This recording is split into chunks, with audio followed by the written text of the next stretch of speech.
Mesdames et messieurs, bonjour. J'espère que vous allez bien en ce beau dimanche. Voilà. Aujourd'hui, on va parler, on va pas parler de comment se soigner, mais on va regrouper parce que vous êtes souvent nombreux à me demander, oui, mais quelles sont les plantes pour ci, quelles sont les plantes pour ça, mais plus par exemple pour les inflammations, quelles sont les plantes pour non, en fait, c'est juste les inflammations. Bon, bref. Aujourd'hui, on va parler, je vous ai regroupé 10 plantes. 10 plantes qui sont dites anti-inflammatoires que vous pouvez intégrer dans votre quotidien si vous souffrez d'inflammation, qu'elle soit chronique, endométriose, etc. ou bien de temps en temps, ou interne ou externe. Ne vous inquiétez pas, je vais vous stipuler comment vous pouvez les utiliser, quelles parties vous pouvez utiliser. Il fait chaud.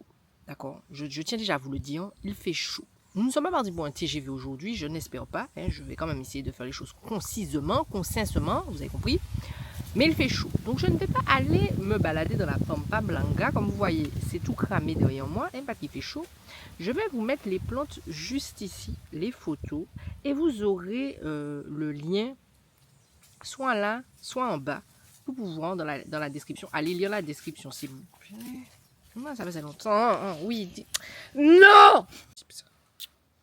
Non, mais je vous dis. Il y a ça. Il y a l'état, moi, actuellement.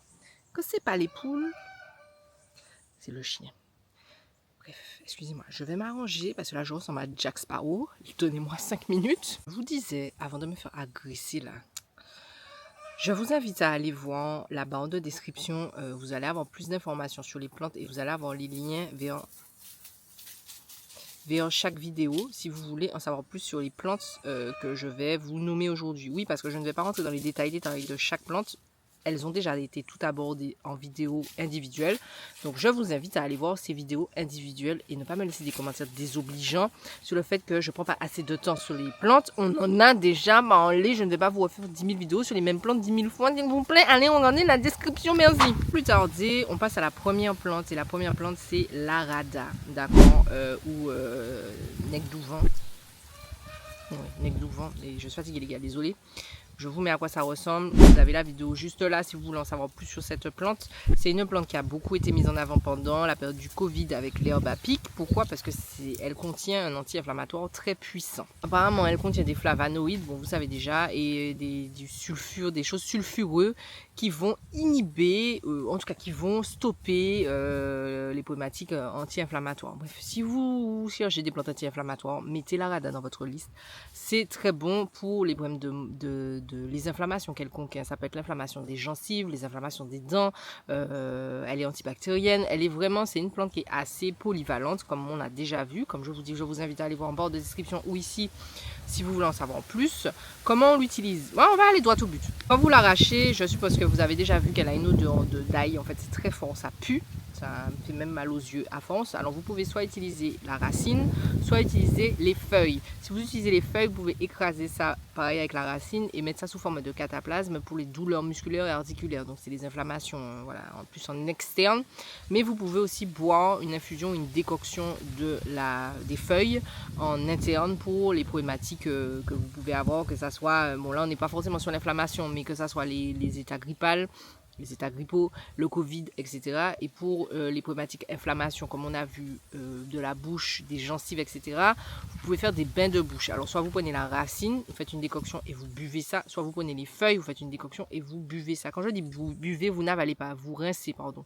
Vous rincez votre bouche avec. On passe à la deuxième plante. La deuxième plante, on ne la présente plus. Pour moi, quand on parle d'inflammation, anti-inflammatoire, c'est la référence avec la troisième plante que j'en vais voir juste après. Et c'est le gingembre. Bon, bien sûr, elles réduisent l'inflammation, mais aussi elles sont antioxydantes. On l'a déjà vu plusieurs fois. On fera aussi une vidéo sur les plantes qui sont antioxydantes parce que je pense que là, la vidéo, elle fera 4 mètres parce que vraiment, il y en a énormément. Mais en tout cas, en général, les deux sont assez de pair. Je ne sais pas si vous avez remarqué, dès qu'on a une vidéo sur l'antioxydant, il y a toujours la plante, si elle fait antioxydant, en général, il y a aussi un anti-inflammatoire. Bref, le gingembre, c'est votre meilleur ami. On en a déjà parlé aussi. Vous avez là le lien ici et en bas, en barre de description. L'utilisation, elle est très vaste. Vous pouvez soit l'utiliser sous forme de jus, vous trouvez souvent dans le commerce des shots de gingembre, donc ça c'est voilà, c'est le plus simple à trouver, c'est le plus pratique également. Vous avez les infusions à base de gingembre avec la racine bien sûr. Vous avez le gingembre que vous pouvez faire aussi sous forme de cataplasme. Vous avez la poudre de gingembre. Vous pouvez manger le gingembre comme ça aussi. La liste est longue. Inflammation interne et externe. En général, on utilise aussi beaucoup l'huile essentielle parce que c'est concentré, donc c'est un petit peu plus efficace, on va dire. Pareil, encore une fois, on fait très attention quand on utilise les huiles essentielles. C'est pas tout le monde qui supporte ça et ça peut être dangereux. Donc on prend avec des pincettes en précaution. Le gingembre, pour moi, c'est l'allié par excellence à avoir dans son placard. Quand on a des nausées, quand on va pas bien, quand on est malade, quand on a un état grippal, etc., etc. C'est vraiment une racine, en fait, qui est, pour moi, au même titre qu'un guérit-tout. On passe à la troisième. La troisième plante qui dit gingembre dit curcuma, avec la curcumaoïde. C'est ça, un curcumaoïde. Oui. En tout cas, bref, vous savez déjà, le curcuma, c'est votre meilleur ami également pour les problématiques anti-inflammatoires. Non, mais encore une fois, on est sur anti-inflammatoire et antioxydant. C'est très bon pour la peau, c'est très bon pour votre à l'interne, que vous suiviez un traitement chimio, vous avez besoin de rebooster votre système immunitaire. Le curcuma est votre meilleur ami, mais aussi en anti-inflammatoire. Donc les personnes qui ont une inflammation trop élevée dans leur corps, on vous a dit ça. Curcuma est votre meilleur ami. Attention, bien sûr, on n'en consomme pas tout le temps à grosse dose parce que sinon ça peut être contre-productif et ça peut être dangereux. Je vous laisserai aller regarder la vidéo sur le sujet du curcuma. Voilà. Mais en tout cas, vous pouvez l'utiliser comme le gingembre sous plusieurs formes. D'accord? Donc, on peut faire une infusion, on peut faire un jus, on peut le mettre directement dans les plats comme ça. On peut le faire sous forme de poudre, vous pouvez le faire sous forme de décoction, vous pouvez le faire sous forme de cataplasme directement en externe, là où vous avez besoin, surtout pour les problèmes de peau, les inflammations aussi en externe. La liste est longue pour le curcuma. Pour moi, ce sont deux. Si on vous parle d'inflammation, ça doit être deux plantes qui doivent revenir. Enfin, ça doit venir en mode hey, buzz l'éclair. Je dis inflammation, j'ai dit curcuma et. Non mais. Là, il fait tellement chaud que mon cerveau est en train de couler. Curcuma et gingembre. On passe à la quatrième plante. Quatrième, je suis à côté là. Tu vois là, on parle de l'aloe vera. C'est la quatrième plante, c'est notre quatrième amie. On a un petit champ d'aloe vera là qui est en train de souffrir, qui est en train de conjuguer le verbe souffrir à cause de la chaleur. Mais l'aloe vera, c'est votre meilleur ami aussi pour les inflammations. Je ne vais pas vous dire les glycorocoïnes et les protékinidines. Pas de docteur. Je vous ai déjà dit, je ne sais pas comment on prononce ça, mais vous allez aller chercher. Pareil, encore une fois, je vous mettrai la vidéo juste ici et en barre de description si vous voulez en savoir plus sur l'aloe vera et ses autres vertus. Mais c'est génial, anti-inflammatoire et ça accélère la cicatrisation. L'inflammation, quelle qu'elle soit, en interne ou en externe. Vous savez que l'aloe vera, c'est votre meilleur ami au niveau de vos problèmes de peau en externe, mais c'est aussi très bon aussi pour les inflammations en interne. Me direz-vous comment on l'utilise, comment on l'ingurgite? Deux choses avant d'aller ingurgiter ça. Je vous le rappelle à chaque fois que je vous parle de l'aloe, mais s'il vous plaît, messieurs, dames, on rince son aloe. On coupe son aloe en morceaux et on rince son aloe. Pourquoi? Parce qu'à l'intérieur de l'aloe, vous avez une espèce de... Comment on appelle ça? Vous avez une espèce de latex, en fait, qui fait que ça... C'est ce qui fait que c'est grattant, que ça vous gratte, que le truc est dérangeant, ok? Donc ça, il faut l'enlever. Et pour l'enlever, il faut le faire tremper. Il faut le faire tremper au moins 24 heures. Si vous n'avez pas le temps, vous rincez plusieurs fois votre aloe, vous enlevez la peau et vous enlevez ça et vous rincez jusqu'à ce qu'il n'y ait plus cette espèce de latex. C'est un peu orangé jaune et c'est ça qui vous donne des démangeaisons quand vous mettez ça sur votre peau. Voilà, c'était la parenthèse. Deuxièmement, vous avez soit la possibilité d'ingurgiter, comme on a dit, soit la possibilité de la mettre directement en externe. Donc en externe, vous pouvez la prendre fraîche comme ça, la pâte, vous la coupez en deux et vous l'appliquez directement après l'avoir rincée. Vous l'appliquez sur votre peau ou là où ça vous démange. Ça peut être pour les herpès, ça peut être pour les zones génitales. Franchement, l'aloe vera, ça va même pour les gencives, ça avait une inflammation. C'est vraiment votre meilleur ami. Laissez-moi savoir en commentaire si vous voulez que je vous fasse aussi une vidéo sur les herpès. Si je ne l'ai pas encore faite, il faut que je l'en fasse une pour les plantes pour les herpès. Je me note ça là, c'est dans le coin. Mais en tout cas, laissez-moi savoir en commentaire si ça vous intéresse. Ensuite, Vous pouvez aussi bien sûr le consommer l'aloe vera sous forme de jus. Oui, alors vous mixez puis vous buvez ça comme ça, ou alors vous mangez la pâte comme ça. C'est pas forcément très agréable, je ne vais pas vous mentir. Hein. C'est pas tout le monde qui aime l'aspect visqueux de l'aloe vera, mais en tout cas c'est les deux façons, en externe ou en interne, de le la consommer. Y le consommer. Voilà. On passe à la 5e plante. On est déjà à la moitié. Alors, la 5e plante, c'est le papaye. Le papaye. Non, la papaye, les feuilles de papaye, le papayer en général. Ça peut être le fruit, comme ça peut être la feuille, comme ça peut être les graines, comme la racine, pas tant, peut-être. J'ai pas encore bien mâché la racine, mais il me semble aussi. Mais en tout cas, bref, on va s'arrêter aux feuilles et aux fruits. D'accord, les deux. Les deux sont anti-inflammatoires parce que les deux contiennent des enzymes. Alors, vous déjà savez. Je ne sais plus comment ça s'appelle. Mais en tout cas, ces enzymes-là, elles ont une influence sur, encore une fois, l'inflammation et elles sont antioxydantes. Non, mais je vous ai dit, les deux vont de pair en général. Donc, si vous avez souvent des inflammations à l'interne, donc votre corps est enflammé, hein, voilà, ça peut être aussi des problématiques, comme on l'a vu, hein, ça peut être des problématiques aussi gastriques, ou qu'importe, mettez de la papaye dans votre vie, que ce soit le fruit ou la feuille. Il y a des gens qui n'aiment pas le goût de la papaye mûre. Vous n'êtes pas obligé de manger de la papaye mûre. Vous pouvez y aller avec le jus de feuille, par exemple. C'est pas très bon, c'est amer. Vous prenez un petit shot comme ça, comme pour le gingembre. Ou alors, vous pouvez manger la papaye crue en salade verte. Ça se fait aussi, ça n'a pas le même goût. Je tiens aussi à préciser que toutes les variétés de papaye n'ont pas le même goût. Vous allez avoir des papayes qui ont un goût de vomi. Pareil, vous me laissez savoir en commentaire. Parce que moi, je trouve que la papaye a un goût de vomi. Mais c'est pas toutes les papayes qui ont un goût de vomi. Mais la majorité des papayes ont un goût de vomi. Voilà, je l'ai dit. Même pas la papaye mûre, c'est pas mon délire. Il y a des gens qui adorent ça. Moi, ce n'est pas forcément mon plus grand délire dans la vie. Bref, c'était la parenthèse. Elle est fermée. Pour les feuilles, vous pouvez faire des infusions, des décoctions, ou vous pouvez utiliser sous forme de cataplasme directement là où vous êtes enflammé. D'accord? En interne, vu que c'est astringent, c'est très très amer, c'est pas forcément très bon, mais c'est bon pour votre organisme. Le fruit, comme je viens de vous le dire, vous pouvez faire soit un jus, soit le manger comme ça, c'est le mieux.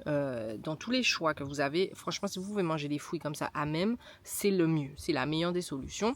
Ou alors faire une salade de papaye verte comme on l'a vu, c'est très bon aussi. Vous pouvez également utiliser les graines, les torréfier et en faire du poivre. C'est très bon pour le transit, c'est bon pour votre digestion, c'est bon pour votre intestin, etc. etc. Oui. On va pas s'épiloguer sur la papaye, la feuille de papaye. Je fais une vidéo dessus, je vous mettrai ça en barre de description si vous voulez en savoir plus. On passe à la 6e plante. 6e plante, je pense que vous ne vous attendez pas à ce qu'elle soit là, mais elle est là. Et oui. Et pourtant, c'est quelque chose qu'on retrouve dans notre vie quotidienne, en tout cas pour ceux qui cuisinent. C'est le thym. Alors, le thym est très bon et c'est un très bon anti-inflammatoire. Ce n'est pas que ça, il est aussi antiseptique, antiparasitaire. Enfin, il fait beaucoup de choses et il est aussi anti-inflammatoire. Le thym, vous allez retrouver des huiles essentielles en fait, donc comme on l'a dit, qui favorisent. C'est pour ça que vous allez le retrouver souvent pour les traitements des pellicules. Nous, on l'utilise beaucoup pour nos poules s'il y a des problématiques parasitaires ou alors infectieux. Il est antibactérien. Enfin voilà, il y a beaucoup de choses. Comme d'habitude, je vous mets en barre de description si vous voulez en savoir plus sur le thym, parce qu'il y a des choses à dire sur le thym et là, on n'a pas assez de temps pour en parler. Donc, je vous invite à aller voir la vidéo sur le thym. Je suis en train de me dire, est-ce que j'ai fait une vidéo sur le thym? Mais oui, j'ai fait une vidéo sur le thym. Enfin bref, s'il n'y a pas de vidéo, j'en ferai une. Mais je pense que j'ai fait une vidéo sur le thym. Ça m'étonne que j'ai pas fait de vidéo sur le thym. En tout cas, bref. Le thym, c'est aussi votre meilleur ami si vous avez des problématiques respiratoires et digestives.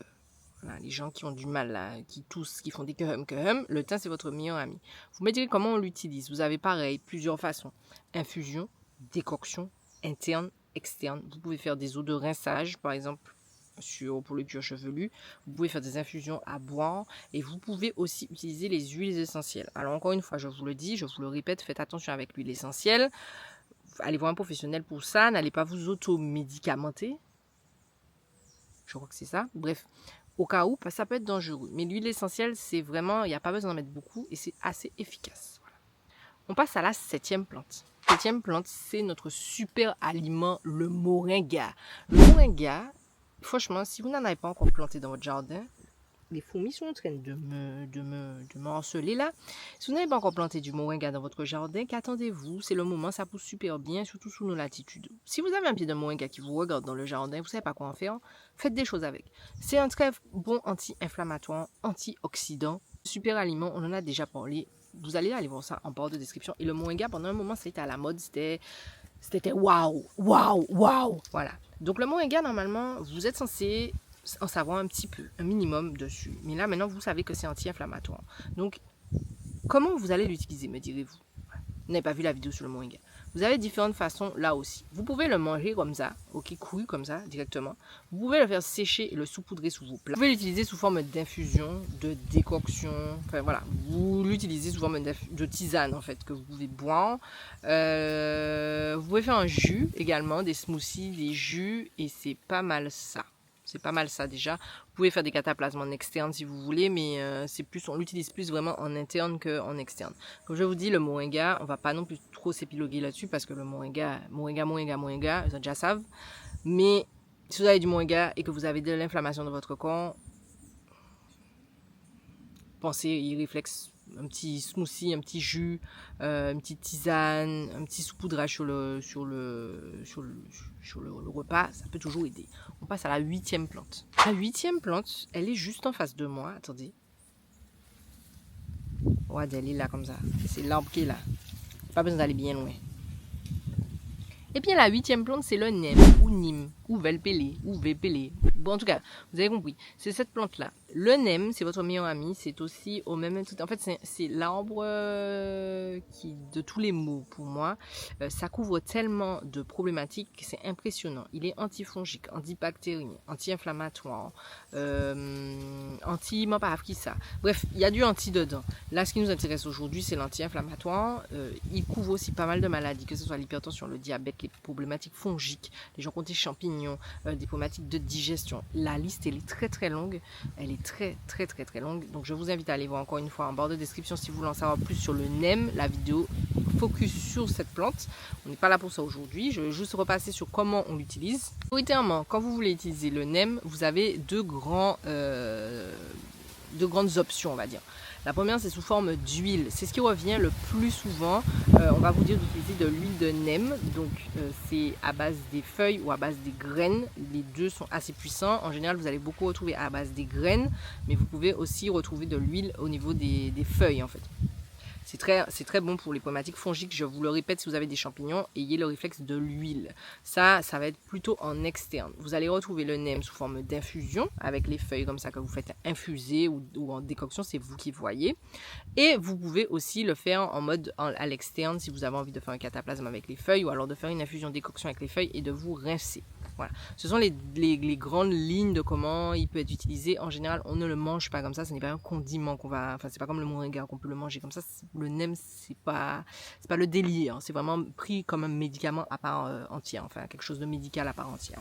Voilà. Les gens qui vont me demander, oui, mais combien de grammes? Je vous le répète, c'est entre 20 et 30 grammes. Moi, je vous dis, prenez une poignée, 1 litre d'eau. Je sais que je n'ai pas précisé dès le début de la vidéo, mais je le répète tellement souvent que, en fait, je comprends pas comment on peut continuer à me poser la question. Je fais que de vous dire que c'est une poignée, 1 litre d'eau. Ayez ce réflexe-là quand vous prenez des plantes, c'est une poignée, ok, une poignée de plantes, une poignée de plantes, 1 litre d'eau. Voilà, c'est la valeur sûre. Normalement, ça vous fera à peu près 20 grammes proportionnellement, puisque 20 grammes pour une femme n'est pas... 30 grammes n'est pas la même... La poignée, on va y arriver. La poignée pour une femme n'est pas la même poignée que pour un homme. Donc, c'est proportionnel un peu à votre poids et à votre gabarit. En général, si vous avez des grandes mains, vous êtes quand même quelqu'un d'assez costaud. Si vous avez des petites mains, vous êtes quelqu'un d'un petit peu plus menu. Je dis ça, je dis rien, mais je sais pas. Je ne suis pas docteur, je vous ai dit, mais moi, je pars du principe sur la logique. Donc, quand vous prenez une poignée comme ça, vous allez voir si vous avez une balance, vous allez mettre dessus, ça fait entre 20 et 25 grammes. Vous êtes un gars bien costaud, vous prenez une poignée, en général, ça fait plus 30 grammes. Voilà, donc c'est ça. Donc, c'est 20 grammes, mais comme tout le monde n'a pas de balance, alors je vous dis poignée. Voilà, c'est bon? Parenthèse fermée. Ensuite, on passe à la 9e plante et avant-dernière plante. Alors, on n'en parle pas souvent, on n'en a pas parlé souvent, c'est le pompon soldat. Voilà, le pompon soldat, je vous remets la photo ici, je vous mets le lien en bas dans la barre de description si vous voulez en savoir plus. Le pompon soldat, c'est un très bon anti-inflammatoire également. Ça pousse partout, surtout dans le Zion, dans le nord, donc c'est assez facile d'en trouver. Ça vous fait des pompons, voilà, c'est très joli. Ça s'appelle aussi tête de lion. Apparemment, dans la mythologie, pas dans la mythologie, mais dans nos croyances, mettre une rangée de pompons soldats permettrait de faire reculer les dorlis et les soucougnons et tout ça, les mauvais esprits. Voilà, je dis ça comme ça. Mais en tout cas, c'est un très bon anti-inflammatoire. Il y a des tritrypènes et puis des flavonoïdes. Bon, vous savez déjà, mon pas docteur, ça contient ça, donc c'est pour ça que ça a une action sur les inflammations. Maintenant, comment on le prépare, me direz-vous? Faire une infusion des feuilles, donc majoritairement les toutes petites feuilles là, ça sent assez fort, ou des fleurs également. Ça, en fait, c'est pas le pompon, vous avez des fleurs sur les pompons. Donc, vous faites une infusion de ça. Le mieux, je vais pas vous mentir, s'il vous plaît, allez prendre l'infusion des feuilles. N'allez pas vous casser la tête, les feuilles font très bien le travail. Également faire des cataplasmes directement de l'ensemble en fait des feuilles et des fleurs et vous mettez ça pour les inflammations. Ah mon Dieu, le vent, respecte-moi. Pour les inflammations externes. On est bientôt à la fin, c'est pour ça.